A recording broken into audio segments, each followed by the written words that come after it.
The silence in the restaurant was immediate, thick. Carol, across the table, didn't flinch as the waiter delivered the news. A slip of paper confirming everything I'd suspected. My world narrowed to a pinprick of white-hot shame, every eye in the room a judgment. She merely smiled, a slow, predatory curl of her lips. Some things are just easier this way, Walt. The drive to O'Hare that afternoon had been routine. The kind of quiet, familiar trip that preceded any of my quarterly conferences. Carol's goodbye was quicker than usual. A peck on the cheek as I loaded my bag into the trunk. "Have a good flight, Walt," she'd said, already turning back toward the house. Nothing outwardly unusual, just a subtle brevity I filed away. I was 49. She was 47. We had been married for 24 years, with 2 adult children, Mark and Sarah, both successfully navigating their own lives. A long time together, you could say. My 6 p.m. flight to Minneapolis was first delayed, then, an hour after we'd boarded, canceled altogether. A snowstorm had unexpectedly blown in, pushing south from Wisconsin, grounding all inbound and outbound traffic at Minneapolis St. Paul. The pilot's voice, calm and even, announced we were returning to Chicago O'Hare. Another 3 hours of waiting. Another de-icing. By the time we touched down, it was past 9. I rebooked for the first flight out in the morning, adjusted my work schedule, and notified my contacts in Minneapolis. There was no point in finding a hotel near the airport. It was barely a 20-minute drive home. I called Carol from the parking garage. No answer. I tried her mobile. Then the landline. Then her mobile again. Still nothing. The silence on the other end felt heavier than usual. Her car wasn't in the driveway when I pulled up. I walked through the side door into the kitchen, the house dark and still. I flipped on the light. The quiet hum of the refrigerator was the only sound. I checked the living room. The large television screen glowed faintly. A late-night talk show playing without an audience. I remembered distinctly turning it off before I left, a habit ingrained from years of conserving energy. I always turned it off. Always. I pulled out my phone and dialed Carol's mobile again. She answered on the second ring, her voice a little breathy. "Hello? It's me," I said. "Where are you? Walt? What are you doing calling?" "I'm home. Just watching TV." The lie hit me like a cold wave. Not just a feeling, but a certainty. A precise, undeniable certainty. The TV was indeed on, but there was no one watching it. Her car was not in the driveway. She was not home. "Right," I said, my voice flat. I ended the call. The click of the phone seemed loud in the sudden silence of the empty house. I needed a moment to process this, to put the pieces together in some coherent order. My mind went to Sarah. I called her. "Hey, Dad," she answered, sleep still clinging to her voice. "Everything okay?" "Yeah, fine," I said. "Listen, has your mom been planning anything? Like, a surprise for me or something?" Sarah laughed softly. "Dad, your 50th birthday was last month. You remember that, right? What kind of surprise?" "No, just wondering," I said. "Never mind. Go back to sleep." She wished me good night, and I hung up. A surprise seemed illogical, an attempt to explain away the inconsistency. My mind tried to force another explanation. Carol had recently received a promotion at T-Bold Advertising. Maybe this was related to that? A late-night office celebration? It felt thin, unconvincing. My own career decisions years ago had been different. I had turned down a significant promotion that would have required relocation, choosing instead to keep the family rooted. I considered the long-term decline in our intimacy, the way our conversations had become more transactional over the last few years, the physical distance between us in bed, a slow fade into separate spheres. This wasn't a sudden break, but a culmination of smaller withdrawals. I dialed Carol's direct line at T-Bold, the one I used only in emergencies. The phone rang 3 times before a man's voice answered. "Dave Miller. T-Bold. Dave Miller was one of Carol's senior account managers. I'd met him at company Christmas parties. Dave? This is Walt. I'm sorry. I must have the wrong number. I was trying to reach Carol. There was a slight pause on his end. Walt? Shouldn't you be on vacation with her right now? His voice held a clear note of surprise. The pieces snapped into place. Vacation. She had told her office she was with me, on vacation. The lie was not just for me. It was for them too. A carefully constructed story. My mistake, I said quickly. Wrong number. Apologies. I hung up, the phone feeling heavy in my hand. The quiet moral tension that had been building since I found the TV on solidified into a cold, hard fact. Dave Miller's voice, the tone of genuine surprise, replayed in my mind. Shouldn't you be on vacation with her right now? It wasn't just a question. It was the key that locked the facts together. Carol hadn't just lied to me. She had crafted a narrative for her workplace, a convenient explanation for her absence. My initial confusion, that cold wave of certainty, solidified into a hard, unyielding mass. The house was quiet around me, but inside, a new mechanism had begun to turn, gears grinding with a methodical purpose. The next few days were a study in quiet observation. I became a different kind of husband, or perhaps, a different kind of observer of my wife. My routine remained outwardly unchanged, a deliberate calm, but my senses sharpened. I noted the way Carol held her phone, face down on the table more often, or how she would take calls in the den, her voice hushed, glances thrown toward the kitchen where I might be reading. Her screen time on evenings, I noticed, was extensive, often well past midnight. One morning, as she left for work, claiming a quick stop at the grocery store on her way, I made a mental note of the odometer reading on her sedan. Later that evening, after she'd returned, I checked it again. The mileage suggested a round trip of 17 miles, not the 4 miles to the local supermarket. The discrepancy was small, easily explained by an extra errand, but it went into the mental ledger I was beginning to compile. I started reviewing our shared bank statements and credit card bills with a new clinical eye. They arrived once a month, usually stacked unopened on the kitchen counter for a few days before Carol would glance at them. I took them to my study, spreading them on the desk. A pattern emerged. Multiple small cash withdrawals from ATMs in areas I didn't recognize, usually on Thursdays or Fridays. Then there were restaurant charges, not from our usual spots, but from places in suburban towns 20 or 30 miles north, and again, not places Carol had ever mentioned visiting for T-Bold. One particular Italian place showed up 3 times in the last 2 months. I cross-referenced the dates with her calendar. 2 of those evenings, she had claimed to be working late or at a networking event she couldn't bring me to. I thought about surveillance. It wasn't a natural instinct for me, but the situation had shifted beyond trust. I called Dennis, an old college friend, who worked in corporate security. We talked about football for a bit, then I steered the conversation. Hypothetically, Dennis, I began, if someone needed to, say, keep tabs on an asset, for a client, discreetly. What would be the standard protocol these days? He talked about GPS trackers, easily available, small, and generally reliable. No names were mentioned, no specific situations, but the information was clear. That weekend, while Carol was out getting groceries for real, I found a moment. I went into the garage, opened her car door, then knelt by the rear bumper.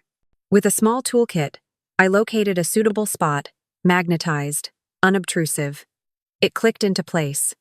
Simple, silent. My log became a digital file on my laptop, password protected. Date, time, Carol's stated activity, her actual departure and return times, the mileage discrepancies, and any other observation. It was a ledger of facts, not feelings. I started noticing small things missing, then reappearing. Her favorite travel-sized shampoo, the one she took on every work trip, gone from the shower caddy for a few days. then back. A specific cream-colored blouse she liked for meetings, missing from the closet, then later, in the laundry hamper. It suggested overnight stays, not just long days at the office. I also began the practical preparations. I copied all important financial documents, bank account details, investment statements, our tax returns from the last 5 years, the deed to the house, insurance policies. I scanned them, saved them to a secure cloud drive, and printed a hard copy for a locked box in my office. This wasn't about suspicion anymore. It was about laying groundwork. "Hey, Mom been busy lately?" I asked Mark during one of our Sunday calls. "Same as always, Dad. Working hard," he said, oblivious. "Yeah, she seems to be," I replied, keeping my voice even. Sarah's answers were similar. They saw nothing.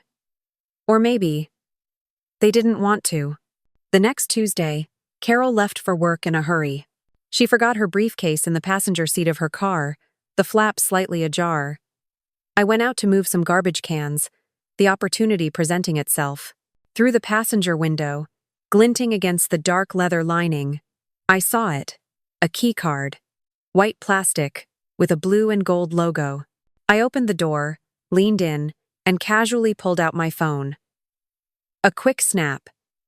The name, the Grandview Inn, clearly visible, along with a room number. I placed the briefcase back exactly as it was. Back inside, I looked it up. The Grandview Inn. A modest, yet well-regarded business hotel on the outskirts of Naperville, about 35 miles from our home. It was a common destination for corporate travelers, situated near a business park, but it was nowhere Carol had ever mentioned going for work. Not once. The GPS tracker was a silent, unsleeping witness. Over the next week, the data stream confirmed my suspicion with an almost brutal efficiency. Carol's car, 3 times, had spent significant blocks of time parked at the Grandview Inn in Naperville. Always on a weekday afternoon. Always lasting several hours. The digital pin on the map, sitting unmoving over the hotel's parking lot, was irrefutable. I cross-referenced the dates with the photo of the key card. One of the GPS stops matched a date on the card. It wasn't just a coincidence, it was a pattern. Then, the ring. While putting away laundry, I had reason to open a small velvet-lined jewelry box hidden behind a stack of scarves in the back of Carol's closet. Inside, nestled on a silken cushion, was a ring I'd never seen before. A single, pear-cut diamond, flanked by smaller sapphires. It was elegant, expensive-looking, definitely not something I had bought her. It wasn't our anniversary, not her birthday. My own gift to her for our last anniversary had been a modest set of pearl earrings. I took the ring, slipped it into my pocket, and drove to a small, reputable jeweler a few towns over, a place Carol would never visit. "Just curious about this piece?" I told the owner, a man named Mr. Henderson. He examined it under his loupe. "Very nice, sir," he said. "Good clarity, excellent cut. This isn't mass-produced. Looks custom. I'd put this at, conservatively, $8,000 to $10,000. He looked at me, a polite question in his eyes. I thanked him, feigning a vague story about inheriting it. The value, and its custom nature, cemented the feeling that this was not just a casual gift. I called Dennis that evening, using my personal cell. "Remember that hypothetical asset tracking we talked about?" I asked. "It's not so hypothetical anymore." He gave me the name of Frank Walsh, a private investigator he'd worked with before. Reliable, discreet, gets the job done but stays within the lines. I met Frank Walsh in a quiet diner on the edge of town, one where neither Carol nor I would ever go. He was a compact man, mid-50s, with intelligent, tired eyes. He listened without interruption as I laid out my findings, the mileage discrepancies, the bank withdrawals, the credit card charges for restaurants I didn't recognize, the hotel keycard photo, and the GPS logs. I even showed him the picture of the ring. He nodded occasionally, taking notes in a small pad. "Mr. Peterson," he said when I finished, his voice calm, "this is a substantial amount of circumstantial evidence. Enough to begin." He outlined his approach. Physical surveillance, focused on her late nights and any unexplained absences. He spoke clearly about legal boundaries, about what he could and couldn't do. "My job is to gather facts, not to create them," he stated. "We aim for irrefutable proof. If it exists." I agreed to his terms. The retainer was significant, a substantial sum I withdrew from a separate account, but it felt necessary. The investment in truth. Frank began his work. I didn't ask for daily updates. I gave him the schedule Carol provided for her work events. Meanwhile, I took the ring to another jeweler in a different town, just for a second opinion. The appraisal was consistent. A high-quality, custom-set diamond and sapphire ring, estimated value between $9,000 and $11,000. The origin remained unknown. I also changed the password to our home's digital security system and our shared cloud storage. I told Carol I was updating our security, a normal enough occurrence. It was a small act of self-preservation, limiting her access to my growing file of evidence. A few days later, a burner phone arrived via mail, as per Frank's instructions. It was an anonymous flip phone, meant only for our communication. We had our first secure call. He reported initial observations. Nothing concrete yet, but he was tracking her movements. Then, the small details began to accumulate. A new perfume. A rich, musky scent. I didn't recognize. Certainly not one of the fragrances I'd bought her over the years. It clung to her clothes, to the air in her car, and the note. I found it, crumpled, in the pocket of her everyday jacket, the one she wore to the office, a small square of paper, almost like a business card, but handwritten. DM 555-0199. The initials were vague, but the phone number was precise. I typed the number into a public database search on my computer. It took a few minutes, sifting through reverse lookups and business directories. The name that came up was Daniel Miller. His listed occupation: senior partner at a commercial real estate firm in Naperville. Daniel Miller. Not Dave Miller, her colleague. But the location, Naperville, resonated. The Grandview Inn was there. The first set of photographs arrived from Frank Walsh via the burner phone, delivered as secure attachments. I opened them in my study. The door locked. The blinds drawn. The images were clear, sharp, taken with a long lens. Carol, laughing. Arm in arm with a man. He was tall, dark-haired, with a confident, almost arrogant posture. Not Daniel Miller. This was Robert Hastings. Frank's report identified him as a senior account executive at T-Bold Advertising, a direct colleague of Carol's. The initials DM on the note, it turned out, belonged to Daniel Miller, an associate of Hastings in a side venture, a separate thread in the tangled web. I pulled up Robert Hastings' profile on LinkedIn. The face in the photos matched. Then, I cross-referenced the phone number I found in Carol's jacket with public records tied to Hastings. It was indeed his number. The initial confusion about Daniel Miller had served its purpose, distracting me long enough for Frank to pinpoint the true affair partner. Frank's reports became more frequent, each one a hammer blow. Photographs of Carol and Hastings entering the Grandview Inn together, of them leaving a dimly lit restaurant in Naperville, of them going into Hastings' apartment building in a nearby suburb. The dates and times coincided perfectly with Carol's late nights and client dinners. Another detail emerged from Frank's background check. Robert Hastings was married. This wasn't a simple indiscretion. This was a double betrayal, a carefully constructed deceit affecting not just me, but Hastings' own family. It added a bitter layer to the quiet moral tension. Then came the images that left no room for doubt. Taken inside Hastings' apartment building, through a window of the ground floor unit. Carol and Hastings, in an embrace, not just a hug, but a clear, undeniable intimacy. His hand on her back, her head against his shoulder, the kind of physical connection that spoke volumes without a single word. Frank had captioned the images simply, "Client interaction, Robert Hastings' residence, 11:30 p.m. His cold professionalism was a mirror to my own developing detachment. I instructed Frank to dig deeper into any financial links. "Look for anything," I said on the burner phone. "Joint expenses, gifts, anything that ties them together beyond the obvious." My research into Robert Hastings yielded another unsettling discovery. Online forums, local gossip sites, even a cached article from a defunct community paper. Robert Hastings had a reputation. The pear-cut diamond and sapphire ring. It was a signature. He had a history of giving similar, custom-designed rings to previous women he'd been involved with. Not engagement rings, but something less formal, more of a declaration of serious intent outside of marriage. The appraisal of the ring in my study now took on a new, heavier meaning.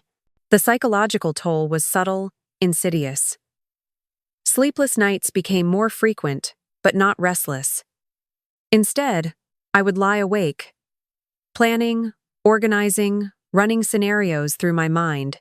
The emotional exhaustion was real, but it was channeled, transmuted into a relentless drive for facts.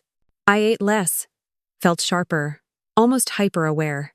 I made a phone call to Dave Miller, Carol's colleague, on my main phone, putting it on speaker and using a voice recorder app.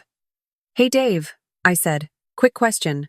Carol mentioned she was out with Robert Hastings last Tuesday, working on the Maxwell account. Has that project picked up a lot of steam?" "Oh yeah, Walt," Dave replied, genial and unsuspecting. "Those two have been practically inseparable on Maxwell. Always out of the office, working late. Good team, though." "Maxwell's a big win." He chuckled. "They practically live at that Naperville office." The subtle confirmation, recorded, was another piece. I started building a comprehensive timeline. Carol's calendar entries, my observations, the GPS data, Frank's reports.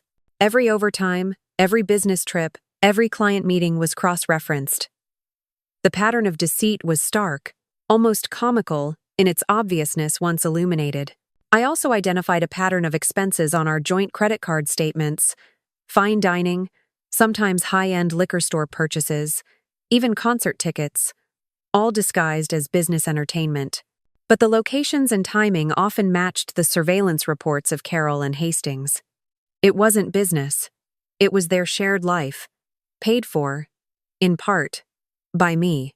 The dossier in my study grew, a thick binder of photographic prints, GPS logs, financial records, transcripts, and my own meticulous notes.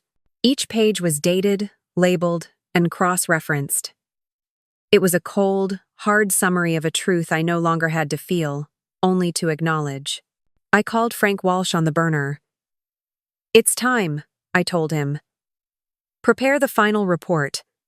I need everything documented, legally admissible. Sworn affidavits. All of it." A cold, clear resolve solidified within me. The investigation was almost complete. The truth, now undeniable, was a weapon. Frank Walsh delivered the final report in person, a thick binder brimming with dated photographs, surveillance logs, and financial cross-references. He placed it on my study desk with a quiet finality. "Everything's in order, Mr. Peterson. Sworn affidavits are included, legally admissible." I paid him the remainder of his fee, a transaction without fanfare. The investigation was complete. Now, the next phase. I contacted Brenda Stone, a divorce attorney recommended by a colleague from work. Her reputation for meticulous handling of complex cases preceded her. Her office was austere, modern, located downtown, a sharp contrast to the quiet suburban streets of my home.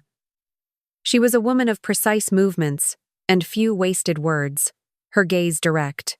I laid out the thick binder, along with my own neatly organized file of bank statements, credit card reports, and the second appraisal of the pear-cut ring. "This is everything," I said.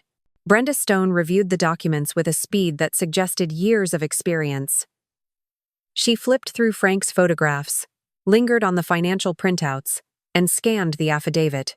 After a long silence, she looked up. "Mr. Peterson," she stated, her voice calm, "this is a very strong case for fault-based divorce. Adultery, proved definitively. This will significantly impact asset division and alimony, especially given the clear financial discrepancies and the duration of the affair documented here." She noted the value of the ring, the frequency of the hotel visits, the disguised expenses. We spent the next hour detailing our shared financial landscape: investment portfolios, retirement accounts, the deed to the house, our cars, all the various assets accumulated over 24 years. She asked about Carol's professional standing. Given her position at T-Bold and the nature of this affair with a colleague, Robert Hastings, there could be professional repercussions for her, potentially impacting her earning capacity. It's not something we pursue, but it's a factor in settlement discussions. Brenda advised me to secure my personal assets immediately. Open a separate account, untraceable from your joint funds. Transfer a portion of your liquid savings, within legal limits, to provide you with immediate financial independence. That afternoon, I visited a different bank, opening a new account. I then initiated a series of transfers, carefully documenting each transaction, ensuring I stayed within the framework Brenda had outlined. I also updated my will and power of attorney documents. My children, Mark and Sarah, were adults, but ensuring their inheritance was clear and protected from the inevitable legal complexities became a priority. It was a cold, logical step, but necessary. A separate meeting with my financial advisor followed. We reviewed the long-term impact of a divorce on my retirement plans and investments. It was a sobering assessment, but one I needed to face with clarity. The numbers were stark, but manageable. The road ahead was clear, if stark. It was a winding path, paved with undeniable facts and hard decisions, a testament to how quickly a shared life could unravel. Stick around to the end, to see how life's costly choices unfold. I began to plan for solo living. I spent evenings browsing rental properties online, then moved to smaller homes for sale in the neighboring towns. It was an exercise in imagining a future stripped of the familiar, a necessary mental preparation. I meticulously created an inventory of all marital assets, from furniture to artwork, noting items of particular sentimental value. This wasn't about greed, but about clarity and fairness in the upcoming division. The thought of telling Mark and Sarah weighed on me, a heavy, dull ache beneath the surface of my methodical planning. Brenda suggested waiting until the legal filings were imminent, presenting them with a unified, factual account. It felt like a betrayal to them, but less so than letting them discover the truth piecemeal. Brenda Stone began drafting the initial legal documents: the petition for divorce, detailing the grounds, the proposed asset division. She was preparing for a swift and decisive filing, waiting only for my green light. I reviewed the strategy, reinforcing my desire for a clean break and a fair distribution, not punitive measures. My focus was on disentanglement, not retribution. In the quiet solitude of my study, I mentally rehearsed the confrontation with Carol. Her denial, her anger, her inevitable attempts to twist the narrative. I braced myself for it. Not with dread, but with a cold, almost surgical readiness. The facts were on my side. I chose a Tuesday evening, after dinner, for the confrontation. The living room, not our bedroom, felt like a neutral territory. Carol had just finished a phone call, humming softly as she walked in. She settled onto the sofa, picking up a magazine. I walked over to the coffee table and placed the thick binder, Frank Walsh's final report, directly in front of her. Beside it, I laid out a few select photographs, face up, Carol and Robert Hastings entering the Grandview Inn, another of them leaving Hastings' apartment. Then, the printout of the ATM withdrawals, And the hotel keycard. "We need to talk," I said, my voice even, devoid of accusation. She looked at the binder, then at the photos, her humming stopping abruptly. Her face drained of color. "What is this, Walt?" she asked, her voice thin. "What have you done?" "I haven't done anything, Carol," I replied. "These are the facts, collected over weeks. Here's Frank Walsh's report." I opened the binder to the executive summary. "He's a private investigator. Hired him a while ago. The GPS tracker on your car. The financial records. The surveillance. It's all here." She stared at the evidence, her eyes darting from image to document. Then, a flush of anger. "This is ridiculous. What kind of sick game is this? You hired a detective? Are you insane?" She pushed the binder away. "These pictures could be anyone." "And the hotel key?" "I lose those all the time after conferences. The GPS data confirms repeated visits to the Grandview Inn," I countered, calmly. "The dates align with your stated late nights and business trips. The financial records show cash withdrawals coinciding with those visits and restaurant charges in Naperville, nowhere near T-Bold. And this ring?" I pulled out a small velvet bag and placed it on the table. An expensive, custom-made diamond and sapphire ring. Appraised at over $9,000. Not from me. Matches the description of gifts Robert Hastings gives his partners. Her denials became weaker, more disparate. She tried to dismiss Robert as just a colleague, the meetings as work-related, but the photographs of them in intimate embrace, the hotel stays, the shared expenses disguised as business, all pointed to an undeniable truth. Each attempt she made to discredit the evidence, I met with another documented fact, another timestamp, another financial record. Eventually, the bluster faded, replaced by a deep, shuddering breath. Her shoulders slumped. She covered her face with her hands. It's just a mistake, Walt. It got out of hand. It didn't mean anything." The classic line, delivered with a tremor. "It wasn't long. A few months." "A few months?" I asked, looking at the dates in the report. "The surveillance started weeks ago, but the financial discrepancies and the hotel keycard go back almost 6 months. The lie started before that. Your quick goodbyes, the car missing, the TV on." I paused. "This isn't a mistake, Carol. This is a choice. A series of choices. And it's irreversible. I'm filing for divorce," I stated. "The trust is gone. Completely. There's nothing left to save." I laid out a separate document. "I need you to move out temporarily. I've arranged for a short-term rental for you, starting next week. It's paid for a month. We need space." She didn't respond. Her face still in her hands. The silence in the room stretched. Heavy. And final. Later that evening, after Carol had retreated to our bedroom, I called Mark and Sarah. "Can you both come over tomorrow evening? There's something important we need to discuss." Their questions were immediate, worried. I simply said, "It's about your mother and me. I need to tell you both in person." They arrived, looking apprehensive. I sat them down in the same living room, Carol conspicuously absent.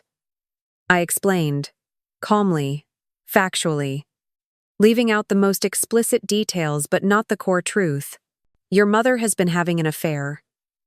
For some time, I have evidence that confirms it, and she has admitted it." Mark's face tightened, his jaw clenching. "An affair? With who? From work?" His voice was rough with anger. How could she do this? His disappointment was palpable. The betrayal extended beyond me. To the foundation of his upbringing. Sarah, usually more reserved, started to cry softly. She loved her mother fiercely. Mom? How could Mom? I don't understand. Everything seemed normal. She struggled to reconcile the image of her mother, the stable matriarch, with the person I was describing. I answered their questions honestly, without embellishment or emotional appeals. It's Robert Hastings, a colleague at T-Bold. She admitted it. We're getting a divorce. I didn't blame. I didn't accuse. I just laid out the facts as I had found them. They expressed confusion, hurt. What does this mean for us, Dad? Sarah asked, her voice small. For the family? It means your mother and I are no longer going to be married, I said. But it doesn't change anything about my love for you both. Or for your mother. As your mother, I'll always be here for you. Always support you. That won't change. The atmosphere in the house shifted irrevocably after that night. A cold, strained silence descended, heavier than any I'd known. The laughter, the casual conversations, the shared comfort, it all felt like a distant echo, replaced by a palpable sense of loss that permeated every corner of our once familiar home. The formal separation happened with a quiet efficiency. Carol moved into the small, temporary apartment I had arranged. Her departure was marked by silence, no dramatic scenes, just the methodical loading of boxes into a rental truck. It was Monday, a week after the confrontation. The house, when she was gone, felt emptier, but also cleaner, like a wound had been cauterized. Brenda Stone filed the divorce petition the following day. The legal process had officially begun. The document landed on Carol's lawyer's desk, outlining the grounds. Irreconcilable differences, but backed by the implicit threat of the fault-based evidence if settlement became difficult. News, as it always does in small Midwestern communities, began to filter out. Our circle of mutual friends, colleagues from my work, even neighbors, started to learn. My phone rang with calls from friends expressing shock, offering support. Walt, I can't believe it, Frank, a longtime golf buddy, said. She seemed so steady. There was genuine concern in their voices, a reflection of the trust they had placed in our marriage. Conversely, I noticed a subtle shift from some of Carol's acquaintances, a cooling of greetings, an awkward sidestep at the grocery store. The social landscape was reshaping itself. At T-Bold, the impact on Carol was immediate and clear. Word of the affair, especially with a colleague, became an unspoken, yet potent, undercurrent. Her promotion prospects, once seemingly guaranteed, stalled. Meetings were rescheduled, projects reallocated. The casual camaraderie she once enjoyed became strained. It wasn't overt punishment, but a silent professional ostracization. Her reputation, I gathered, was taking a hit. My financial advisor, a patient man named Tom, worked diligently to untangle our shared investments and bank accounts. It was a painstaking process, charting the path for equitable division. We moved carefully, deliberately, through retirement funds, brokerage accounts, and property holdings. Carol's lawyer, a sharp woman named Miss Henderson, predictably contested various aspects of the divorce petition. Her initial responses aimed to minimize the affair's impact on asset division and sought higher alimony. It was a standard legal maneuver, but it required Brenda Stone to prepare responses, citing the evidence. Then came a phone call I hadn't anticipated, one that added another layer of quiet devastation. Mr. Peterson? A woman's voice said, brittle with unshed tears. This is Elizabeth Hastings, Robert's wife. She had learned of the affair, not from Carol or Robert, but through the escalating rumors from T-Bold. Her distress was profound, a raw wound across the phone line. I maintained my composed, factual demeanor, briefly explaining my own situation, offering no judgment on her husband, only expressing the shared pain of betrayal.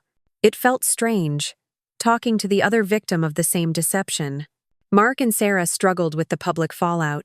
Their friends, less discreet than adults, asked questions, whispered in school hallways.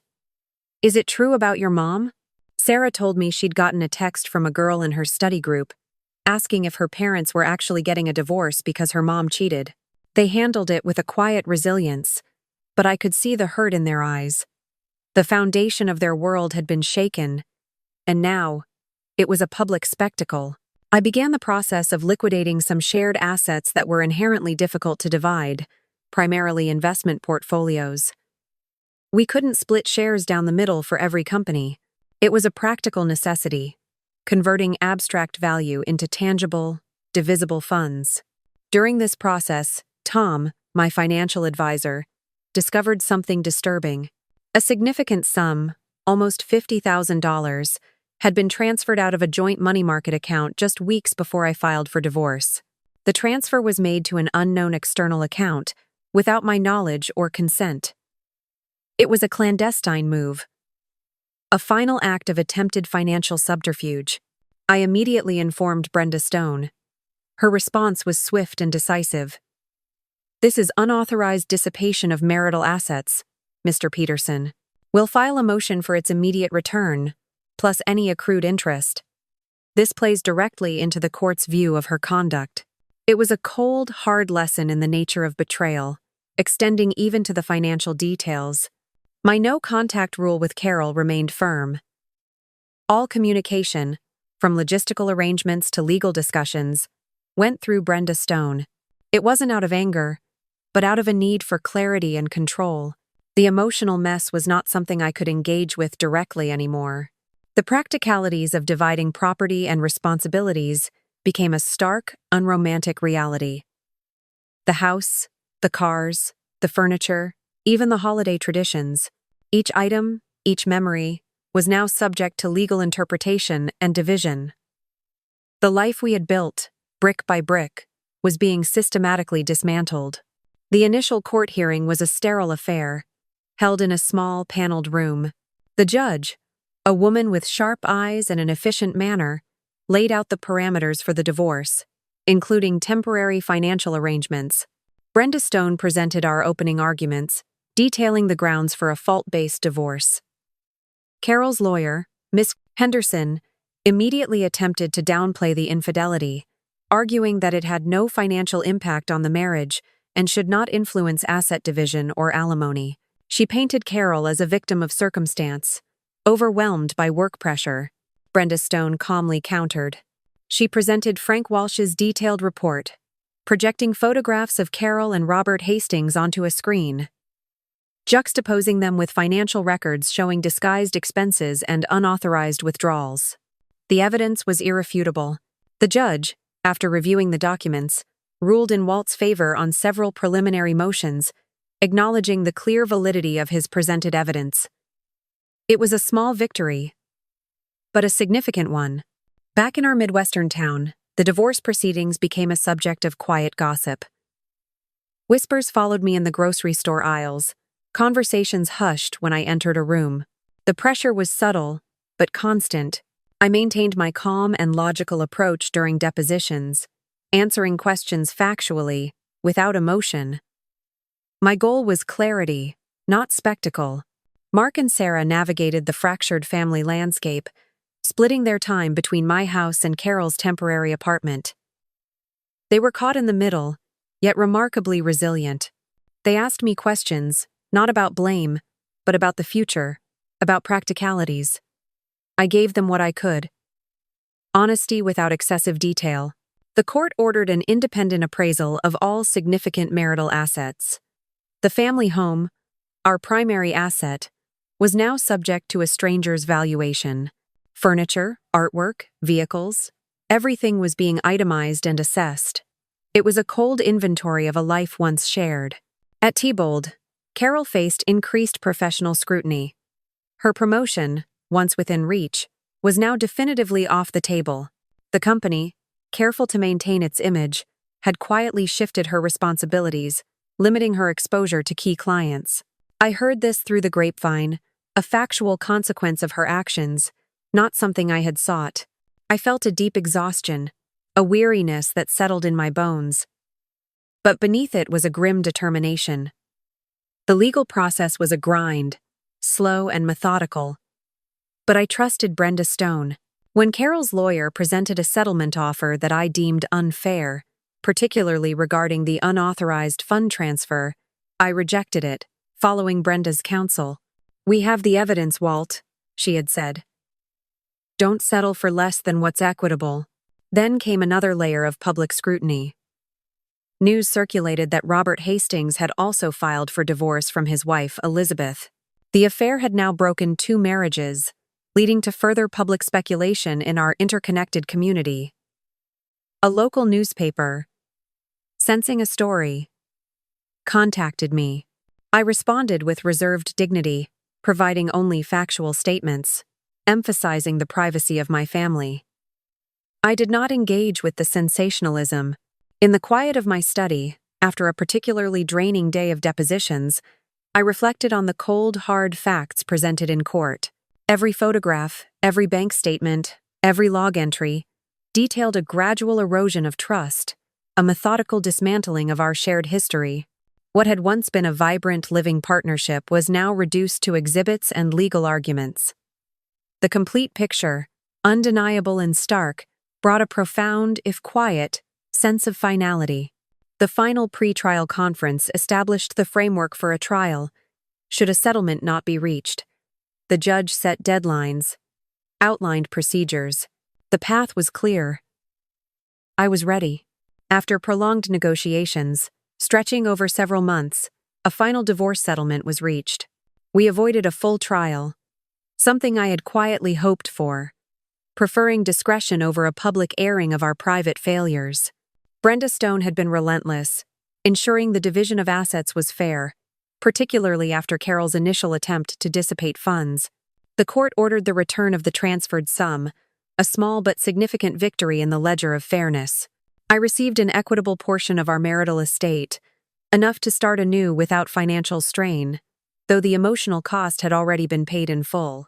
The family home, the house where we had raised our children, was sold. The closing was uneventful, a transaction. I purchased a smaller, more practical house in a neighboring town, a place that felt like a quiet refuge, signifying a new, uncluttered chapter. Carol, I learned through Brenda Stone, had moved out of the area entirely, seeking a fresh start and a new job opportunity in a different state. Her departure felt less like an ending and more like a necessary clearing of the air, a final severing of physical ties. Mark and Sarah adjusted, as children often do, with a quiet strength. Their relationships with both Carol and me were changed, less defined by the singular unit of family, but still maintained. They visited both of us, navigating the separate households with a maturity that sometimes surprised me. We talked, not about the past, but about their lives, their futures, the ordinary things that anchored us. I found solace in my routines. My work provided a welcome structure, a return to problems that had clear solutions. The evenings were quieter now, filled with reading or long walks. Spending quality time with Mark and Sarah became paramount. Our conversations more direct, more honest. The absence of deceit, of hidden agendas, was a kind of peace. I began to reflect on the moral consequences of betrayal, not just for Carol, in her choices and the public and professional repercussions she faced, but for everyone involved.